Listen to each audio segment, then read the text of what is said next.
Isang mainit na pagbati po ang aking pinaabot sa lahat ng mga nagpe-Facebook o yung tinatawag nating Facebook user.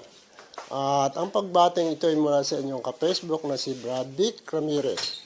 Bilang initial presentation ng timbangan at sukatan ay bumabati ako sa inyong lahat ng isang magandang pagbating muli. At nawa ay nasa mabuting kalagayan ang lahat ng mga gumagamit ng nasabing communication line. Ako po ay nagkaroon ng hangarin na makibahagi sa sinasabi nating social media sapagkat nakita ko na ito isang napakabisang paraan upang ang lahat ng mga impormasyong kakailanganin ng tao ay dito lamang ay maaari ng matagpuan. Sa halip na nung araw, gagamit pa tayo ng napakaraming mga aklat upang makita o matuklasan ang isang bagay na ating kinakailangan. Subalit, sa pamamagitan ng mga makabagong teknolohiya, na ito nga ang isa rito ay ang tinatawag nating internet, hindi mo na kailangan maghalongkat ng napakarami pang aklat upang mabasa ang lahat ng mga bagay na iyong kailangan. Kaya nga, sinikap ko na bilang isang maliit na mamamayan, gusto kong magkaroon ng bahagi sa nasabing mga talakayan. Sapagkat nakikita ko na napakarami ang gumagamit nito at marami ang nangangailangan ng mahalagang impormasyon na dapat nating malaman. Lalo na po ang tungkol sa mga mahalagang bagay na tinatawag nating pananampalataya o relihiyon. Isa sa bagay natin dapat pag-ukulan ng pansin ay ang tungkol sa bagay na ito sapagkat ito ay may kinalaman sa mga kautusan ng Diyos na nakasulat sa banal na kasulatan. At sa pamamagitan po ng timbangan at sukatan ay masusukat natin kung sino ba sa mga mangangarang ngayon ang nagsasabi ng totoo o mga nagsisinungaling at nagbubulaan lamang. Kaya ito ang isang paraan upang makilala natin kung sino sa mga ito ang nararapat nating samahan. Sa pamamagitan nga na sinasabi nating timbangan at sukatan, susukatin natin sila sa pamamagitan ng banal na kasulatan kung ang mga sinasabi ng mga ito ay nasa salig ba sa katotohanan. Katulad na nga ng naririnig natin, halimbawa, merong mga nagbabawal ng mga pagkain na ayon sa kanila ay marurumi at binabawalan yung kanilang mga kaanib o mga miyembro na hindi dapat kainin ng ganito o ganoong bagay sapagkat ito raw ay marumi. Subalit sinasabi naman ng ating Panginoong Diyos sa pamamagitan ng kanyang mga kasulatan na ipinaalam sa mga apostol, partikular si Apostol Pedro na dating hindi kumakain ng mga bagay na marurumi, subalit ipinaalam sa kanya na ang nilinis ng Diyos ay huwag mong ituring na marumi.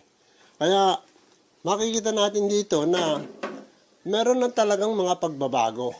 Subalit yung iba nananatili pa rin sa dating mga kautusan na talagang ito ipinalipas na at makikita naman natin ito sa mga kasulatan. Isa lamang po ito sa napakaraming bagay na dapat nating alamin at sukatin sa pamamagitan ng banal na kasulatan. Meron naman dyan nagsasabi tungkol sa kalagayan ng ating Panginoong Jesucristo na mula sa Paul ng ating Panginoong Jesucristo bumaba rito sa lupa, nagkaroon ng pagtatalo-talo tungkol sa kanyang kalagayan. Sinasabi ng mga iba na ito talagang taong-tao lamang at wala nang iba pang likas na kalagayan. Subalit, kung titingnan natin sa pamamagitan ng napakaraming kasulatan, makikita natin hindi ang pagkatao ang likas niyang kalagayan. Sapagkat sinasabi nga niya, doon sa isang talata ng Juan sa 6:38, na siya bumabang mula sa langit. Meron naman kayang taong nanggaling pa sa langit, magmula pa noon hanggang ngayon, talaga sinasabi ng ating Panginoong Jesucristo mismo, iisa lamang yung bumaba sa langit at yun din yung umakyat. Paano mangyayari naman niya yun? Ang tao ay nagsimula sa langit, samantalang sinasabi ng ating Panginoon Jesucristo, ang Panginoon Diyos, na ang tao ay nilalang mula sa alabok ng lupa at dito nagsimula sapagkat dahil dito yung lupang pinagkunan. Napakarami pong mga bagay na dapat nating bigyan ng solusyon sa pamamagitan ng pagsusukat at pagtimbang-timbang sa lahat ng mga bagay na dapat nating matutuhan. Kaya, ipinakikilala ko ang halaga ng timbangan sapagkat simula na ang tao isilang sa sanlibutan o sa maliwanag, ay nangangailangan na siya ng timbangan at sukatan.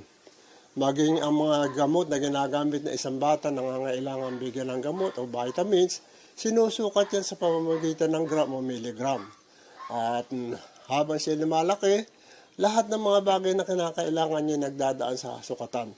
At tayong lahat ay ganyan sa buong panahon ng ating pamumuhay, hindi natin naiiwasang gumamit ng timbangan. Ang mga tubig na ating ginagamit, nanggagaling ito, sinusukat sa pamamagitan ng water meter na tinatawag. Maging ang kuryente, meron tinatawag na electric meter. Lahat po yan ay nagdadaan sa tamang sukatan. Kaya, kung ang mga material na bagay ay ating sinusukat na maingat sapagkat ito ay mahalaga sa ating buhay, higit na mahalaga ang mga bagay na ukol sa espiritual na kung hindi natin susukatin ay magbubunga ng ating kapahamakan. Kung ang mga bagay na material, kapag hindi natin nasukat at natimbang ng tama, ay tiyak na magdudulot sa atin ng kapahamakan. Ano ang ibig kong sabihin?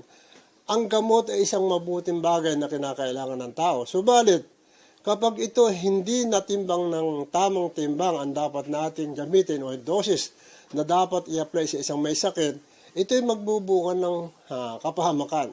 Kung halimbawa na overdose dahil hindi alam ng gumagamit yung gamot na dapat niyang i-apply sa kanyang sarili o yung sinabi ng doktor ay hindi niya na tupad ng tama o na-apply ng tama, tsak na ito magbubunga ng kapahamakan. Kaya nga, sinasabi ko na ang lahat ng bagay dapat nating sinusukat ng maingat na pagsukat sapagkat ito ang magdadala sa atin sa kabutihan. Kaya, kung babalikan natin muli ang tungkol sa mga bagay na espiritual, lalong dapat tayong maging maingat at maging masuri at sukatin natin ang lahat ng bagay na ating naririnig kung ito ba'y tama o umaayon sa tamang pamantayan o sukatan ng banal na kasulatan na siyang ipinagkatiwala ng Diyos na ating mabasa upang doon natin maibata ang kanyang mga katwiran at katotohanan na dapat nating lakaran. At may babala nga ang banal na kasulatan. Ang sabi doon, huwag tayong basta maniwala sa bawat espiritu, kundi ating subukin. Ito po ang binabanggit ng sulat ni Apostol Juan sa kanyang 4 at 1 ng unang Juan. Kaya, ang Diyos ay hindi nagkulang ng pagpapaalala sa lahat ng kanyang mga nilalang. Lalo-lalo na nga kung tayo gaganap ng kanyang mga tungkulin at palatuntunan. Ang lahat ng bagay binalansin ng Diyos. Kung tayo magiging mitikuloso, mapanuri, makikita natin sa paglikha pa lang ng tao sa Diyos ay ibinalansin niya ang lahat ng bagay. Kung titingnan natin, maging ang ating pagkain, binalansin niya sa ating pangangailangan. Kung mapapansin natin, bagaman ang tubig o ang katubigan o tinatawag natin dagat lubhang maluwang kaysa sa katihan, pinagpala pa rin ng Diyos ang mga laman dagat upang maging supisyente sa ating pangangailangan. Ang ibig ko sabihin, binalansin ng Diyos ang lahat ng bagay para sa ating pangangailangan. Tingnan niyo ang isda.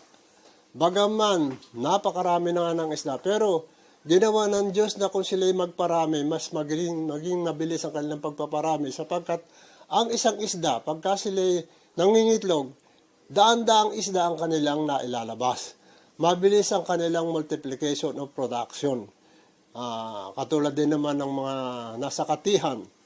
Makikita natin ang isang manok, kung siya mangitlog ay napakarami halos araw-araw. Sapagkat nalalaman ng Diyos na ito yung ating pangangailangan. Samantalang ang tao na mangangailangan, paisa-isa lamang pong mag-anak at hindi naman dapat na buwan-buwan ay nanganganak. Halos nga kung maaari, may pagitan pa itong taon bago magkaroon ng panibagong pagsisilang ang isang inang nanganganak ng kanyang mga anak na sinisilang. Anong ibig kong sabihin? Ang lahat ng bagay binabalansin ng Diyos ayon sa ating pangangailangan. Gaano pa kaya yung bagay na espiritual? Kaya, kung tayo hindi basta maniniwala doon sa mga mangangaral, mapupunta tayo doon sa tamang paraan na ibig ng Diyos na siya nating lakaran. Sapagkat katulad na nga ng nasabi ko, makikita natin na lahat ng mga mangangaral na ito ay mayroong kamalian. Kaya, paano na ngayon ang ating magiging kalagayan? Mayroong paraan ng Diyos na itinuturo.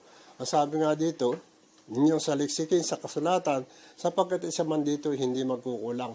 Nasa 34 at 16 ng aklat ni Isaias. Kaya, kung tayo ay magiging mapagsaliksik, mapagbasa, sapagkat ito yung isa sa ating pananagutan, at basta magtitiwala tayo doon sa mga mangangaral na mayroong mga vested interest o makasarili lamang na hangarin sa buhay, mas malaki ang peligro natin o panganib na tayo mapunta sa kapahamakan. Katulad halimbawa na yung mga naniniwala doon sa kay Ellen G. White, basahin nyo lang. Napakalaking bagay ang nagagawa ng internet. Basahin nyo lang sa internet o sa YouTube. Makikita nyo kung gaano kinokontra ni Ellen G. White ang banal na kasulatan. Meron doon 15 bagay na salungat talaga sa turo ng banal na kasulatan. Paano ngayon tayo maniniwala sa ganyang uri ng mga ngaral o tinatawag pa nilang propeta? Yung propeta, nagsasalita yon ng mga salitang galing sa Diyos na hindi nakasulat. Samantalang itong si Ellen G. White na sinasabi nilang propeta, hindi na nga manggagaling sa Diyos kundi direktang nakasulat, sinasalungat pa nila yung paniniwala, yung mga batas ng Diyos na dapat nating gampanan. Subalit, sa kabila ng ganoong mga katotohanan, napakaraming tao ang naililigaw ni Ellen G. White.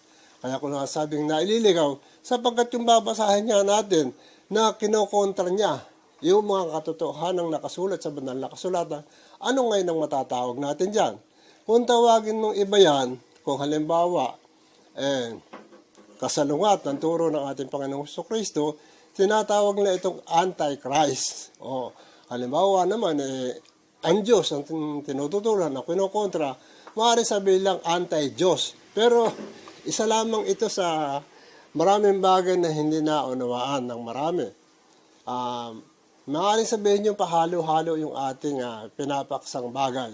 Subalit ito relative lahat sa isa't isa. Katulad ng salitang anti, ito pa lamang marami na ang hindi nakakaunawa na ginagamit ang salitang naturan. Sapagkat sa pagkakaunawa ng marami at halos pangkalahatan, ang kaalaman nila o ang kaunawaan nila tungkol sa salitang anti ay kalaban. Hindi po ganon. Sapagkat yung titingnan natin, ang literal na kahulugan ng salitang anti, hindi po ito against o kalaban, kundi ito po ay substitute, kahalili. Kaya nga ito, kung makikita nyo doon sa isang talata ng Mateo, sa kanyang 20-28, ginamit ito ng ating Panginoong Jesucristo. Siya yung naging anti sa atin. O isipin nyo kung paano nagkaganon. Kaya nga, kung hindi natin maintindihan ang mga bagay-bagay, nakagagamit tayo ng isang salita o talata ng Biblia na ang akala natin ay tama pero maling pagpapakahulugan. Katulad ng nasabi ko, yung salitang anti, kung titingnan po natin sa wikang Hebreo, sapagkat ang Grego, sapagkat yan yung wikang Grego, ang salitang anti po, ang literal na kahulugan ay substitute or taking the place of. Yan po ang literal na kahulugan kung dictionary ang ating susundan. Kaya lang, yung iba naman, kahit nasa dictionary na, ay nagmamarunong pa. At ang gusto nila, yung kanilang alam, ay siyang ipalit doon sa katotohanan. Marami pong ganyan. Kaya, katulad ng nasabi ko sa inyo, marami ang gumagamit ng salitang anti ay hindi naintindihan. Ay sino nga ba yung talagang Antichrist? Kasi po yung Antichrist naging masama ang connotation sa atin dahil hindi natin naintindihan. Kapag ginamit yung salitang anti sa isang tao, ay masamang tao yan. Pero bakit ang ating Panginoong Jesucristo ginamit yung salitang anti para sa kanyang sarili, naging anti siya sa atin? Kasi po ang kahulugan niya ng salitang anti kapalit or substitute. Doon sa 20-28 ng gawa ng Mateo, ang ating Panginoong Jesucristo ang pumalit, kung inibabasahin natin, ang ating Panginoong Jesucristo ang pumalit sa atin sa pagtubos ng ating mga kasalanan. Sapagkat sabi nga roon, Ang kabayaran ng kasalanan ay kamatayan. Kung tayo ang magbabayad ng ating kasalanan, paano pa tayo maligtas? Sapagkat ang sinasabi, lahat naman tayo ay nagkasala. Kaya nga, ang ating Panginoong Jesucristo ang pumalit sa atin sa pagtubos ng ating kasalanan. Kaya ginamit po roon yung salitang antay. At yun yung nakasulat din sa Timoteo, sa kanyang 2:5 hanggang 6, ay sinasabi rin yung ganung bagay na ang ating Panginoong Jesucristo ang tumubos at pumalit sa ating mga sa pagtubos sa ating mga kasalanan. Pero, ito ang isang malungkot na bagay. Yung salitang antay na ang may karapatang gumamit lang noon yung ating Panginoong Jesucristo kung iuukol sa atin, ginamit naman ito ng iba. Pinangasang gamitin. Na ang akala nila ay magiging mabuti ang kahulugan. Dahil ang kahulugan nga po ng salitang antay ay kapalit, sino naman kaya ang pwedeng pumalit sa ating Panginoong Jesucristo?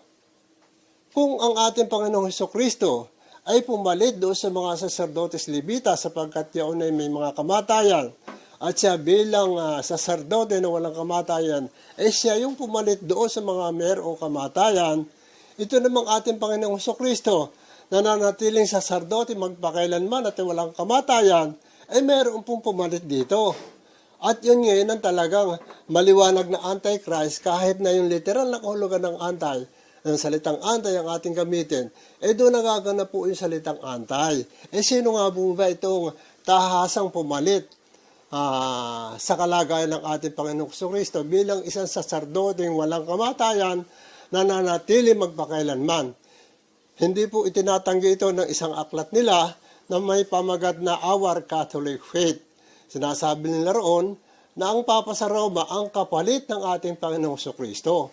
Kaya ito po isang tahasang kapusungan o blasphemy sa kalagayan ng ating Panginoong Jesucristo sapagkat iyong Kristo na may karapatan tumubos sa ating kasalanan at nananatiling saserdote magpakailanman, pinalitan ng mga Papa sa Roma. Kaya ito po isang masakit at nakakasugat na nandamdamin kung ating pakikinggan kung tayo nakabilang doon sa mga nabanggit na relihiyong iyon. Pero hindi po natin maipipikit ang ating mata sa katotohanan sapagkat talagang ang Iglesia Katolika ang kinatuparan ng tinatawag na literal na Antichrist sapagkat sila nga ang pumalit sa ating Panginoong Jesucristo bilang saserdote na walang kamatayan at saserdote magpakailanman.